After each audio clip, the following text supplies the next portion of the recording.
बिस्मिल्लाहिर्रहमानिर्रहीम जी, अस्सलाम वालेकुम। मैं हूं मारिया अली, आप देख रहे हैं मेरा चैनल। मुझे जितनी मर्जी धमकियां दे दो, लेकिन मैं नन्ही मासूम रिजवाना को इंसाफ दिलाकर ही रहूंगा। बच्ची अपने ऊपर होने वाले मजालिम जो है वो भूल नहीं पा रही। उसको इतनी तकलीफ है, इतनी अजियत दी गई, उसको इतना मारा पीटा गया। मैं कैसे पीछे हट जाऊं। वकील फैसल जट जो है अब वो मैदान में आ गए हैं। उनके साथ बड़ा बुरा सलूक करने की कोशिश की जा रही है। पहले जी रिश्वत दी, फिर धमकियां, और अब बाइकआउट कर दिया। जज जितना मर्जी पावरफुल हो, अल्लाह इंसाफ करेगा। अल्लाह से बड़ी ताकत किसी की नहीं है। मासूम रिजवाना जहर से तो बच निकली। अब रिकवरी का अमल शुरू हो चुका है, प्लास्टिक सर्जरी शुरू हो चुकी है। डॉक्टर्स ने अदालत में पेश करने का वक्त भी बता दिया है। इससे पहले जी जज की कोशिश है कि अपनी बीवी को बचाने के लिए जो पत्ता फेंक सकता है फेंके, और अब एक नया पत्ता फेंका है कि जो वकील बगैर किसी मुआवजे के, बगैर किसी पैसे के सबील जो है इस केस को वो देख रहे हैं, लड़ रहे हैं, ठीक है, फी सबीलिल्लाह वो इस केस को लेकर चल रहे हैं, तो उनको जो है वो मेंटली तौर पे जो है तोड़ने की कोशिश की जा रही है। यानी कि एक वकील अच्छा काम कर रहा होना तो ये चाहिए था कि सारे वकला को उसका साथ देना चाहिए था, लेकिन उसको जो है वो अकेला करके उसका बाइकआउट शुरू कर दिया। जज आसिम हफीज की बीवी के मजालिम की दास्तान जो है वो बहुत ही तवील है, कि एक दिन की नहीं है। जो लोग कहानियां सुना रहे हैं, बातें कर रहे हैं कि कैसी माँ थी, उसने अपनी बच्ची को वहां पे फेंक दिया, मैं आपको बताती चलूं, बड़े मजबूर किस्म के लोग होते हैं, बड़े गरीब किस्म के लोग हैं जिनके पास एक वक्त की रोटी नहीं है। जब कहा गया कि उनकी बेटी को बड़ी अच्छी जिंदगी, लाविश जिंदगी जो है वो दी जा रही है, उन्होंने अपनी बेटी को एक बंदे के हवाले किया। उस आदमी ने जो है बच्ची जज के घर पे छोड़ दी। उसके बाद 2-3 दफा इन्होंने कॉल की, उस जो वैम्पायर औरत ने बात करवा दी। उसके बाद कहा कि वो पढ़ रही है, वो सो रही है, वो खाना खा रही है। जो बेचारे गरीब किस्म के वालिदैन ना, वो ये सोचते रहे कि हमारी बच्ची तो बड़ी अच्छी जिंदगी जी रही है। बच्ची से जितनी बार बात हुई उसने भी कोई शिकवा नहीं किया, क्योंकि ये डंडा लेकर उसके सामने खड़ी रहती थी। अब जो है सारा का सारा गंद जज की बीवी से उठा के माँ बाप पे डाल देना। अगर माँ बाप इतने इस काबिल होते तो वो अपनी बच्ची को, जिगर के टुकड़े को, किसी के घर काम करने के लिए क्यों छोड़ते। तो मजबूरियां समझा करें, जिन्होंने मजबूरी का फायदा उठाया वो बेगैरत लोग होते हैं। हमें इसको क्लियर करना चाहिए। 7 महीने बाद जी जब बच्ची मरने वाली हो गई, तो इस जालिम वैम्पायर औरत ने उसकी माँ को बुलाकर ये कह दिया कि उठा लो अपना गंद, या अपना गंद ले लो, ठीक है। और बड़ी अजीब सी बात है कि जब गाड़ी में वो नागिन औरत बच्ची को जो है छोड़ने आती है, जज साहब को उस वक्त भी कुछ पता नहीं होता। यानी कि जज साहब को ये नहीं पता कि उनके घर में क्या हो रहा है। ये भी बड़ी होलनाक बात है कि जज साहब को पता ही नहीं है कि उनकी बीवी क्या करती फिर रही है, क्या वो जो है करतूत करती है। जज साहब को कुछ भी नहीं पता। यानी कि जो बाहर इंसाफ देने चले हैं उनको यही नहीं पता कि उनकी नाक के नीचे क्या हो रहा है। नाक के नीचे जो है इंसानियत सोच काम किया जा रहा है। उनकी अपनी बीवी, जिससे उनके 3 अदद बच्चे हैं, जज साहब को यही नहीं पता कि उनके घर में क्या कुछ हो रहा है। और बच्चे भी उनके इतने जालिम हैं कि उनको पता ही नहीं है कि वो जो हमारी माँ कर रही है, बाप को बंदा शिकायत लगा देता है, या जज साहब भी इसके साथ मिले हुए। इस सारी चीज़ों की इन्वेस्टिगेशन होनी चाहिए। बच्ची के वकील फैसल जट का कहना था कि जब मेरी बच्ची से बात हुई तो वो बोलने के काबिल तक नहीं थी, इशारों में बात कर रही थी। मैंने उसी दिन ठान लिया कि मैं इस बच्ची को इंसाफ दिलाकर रहूंगा। उसके लिए चाहे मुझे कोई भी कीमत देनी पड़े, मैं देने के लिए तैयार हूं। आहिस्ता आहिस्ता जी उसने अपने ऊपर होने वाले जो करने वाले मजालिम करने वाले लोग थे उनको बेनकाब करना शुरू कर दिया। वकील फैसल जट का कहना है कि असल हकाइक सामने आने के बाद हमें ब्लैकमेल किया जा रहा है, डील की कोशिश की जा रही है, जान से मारने की धमकियां तक दी जा रही हैं। अब कौन दे रहा है? वो औरत तो अंदर बैठी हुई है। पुलिस इस पे इन्वेस्टिगेशन क्यों नहीं कर रही कि औरत को तो गिरफ्तार किया गया, फिर कौन कर रहा है? बाहर बचा जज। तो जज साहब क्या कर रहे हैं? अगर ये सच में सच है तो इसकी इन्वेस्टिगेशन होनी चाहिए कि कौन कर रहा है, क्यों करवा रहा है, ठीक है। उनकी ये जरा बात मुलाहिजा करें। एक वकील थे जो मेरे रिजवाना हैं, इनकी दादी हैं, कोई उनके कोई आगे जानने वाले हैं, उन्होंने उस वकील को मेरे साथ खड़ा किया था। वो वकील बीच में कुछ आया थोड़ा सा कुछ करने के लिए, और कल वो मुखालिफ वकीलों के साथ बैठा हुआ था।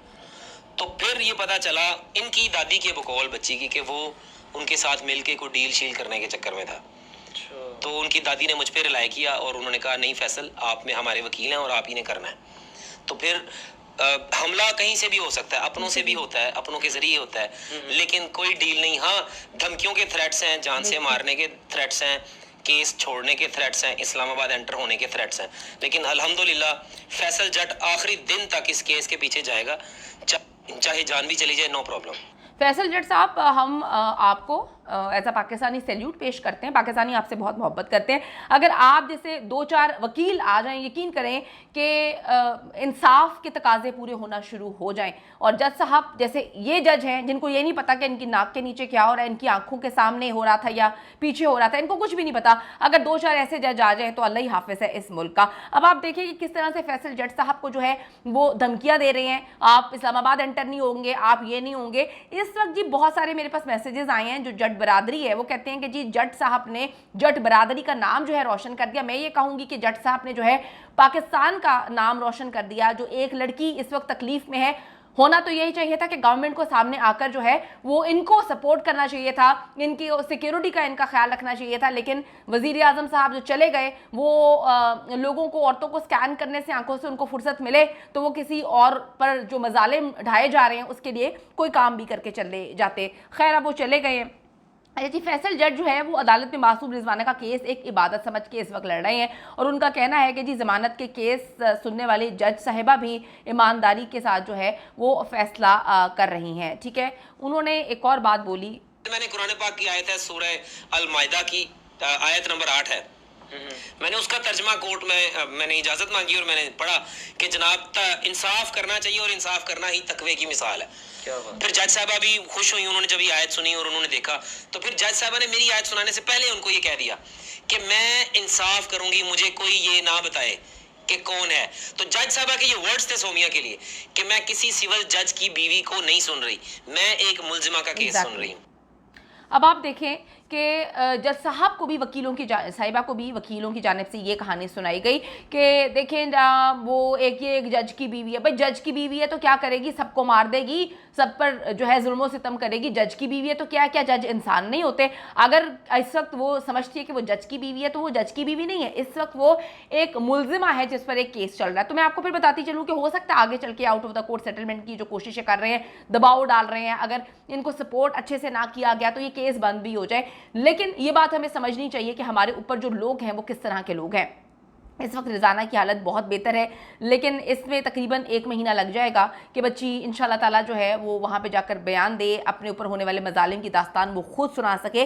रिज़वाना को प्लास्टिक सर्जरी के लिए ऑपरेशन जो है वो किया गया है। रिज़वाना जनरल हॉस्पिटल में जो है इस वक्त ज़ेर इलाज है। रिज़वाना को प्लास्टिक सर्जरी के लिए जो है मुख्तलिफ औकात में लेके जाया जाता है। उसके चेहरे और सर की सर्जरी की जाएगी पहले मरहले में। प्रिंसिपल लाहौर जनरल अस्पताल के मुताबिक रिज़वाना के ज़ख्मों की सफाई भी की जा रही है। वो कहते हैं हमारी रूह काम गई, हमने इतनी छोटी बच्ची पर इतने मजालिम कभी नहीं देखे। वो कहते हैं बहुत सारे केसेस ऐसे आते हैं लेकिन उनके इलाज हो रहे होते हैं। ये महीनों पुराने ज़ख्म थे जो भरे नहीं थे। हम ये नहीं समझ पा रहे थे कि बच्ची सर्वाइव कैसे कर गई, किस तरह से ये जो है खड़ी रही, किस तरह से जिंदा रही। वो कहते हैं कि इसका जिंदा रहना किसी मौजज़े से कम नहीं है। बिल्कुल जी, अल्लाह ताला ने जो है वो दिखाना था दरिंदगी की आखिरी जो हद की है।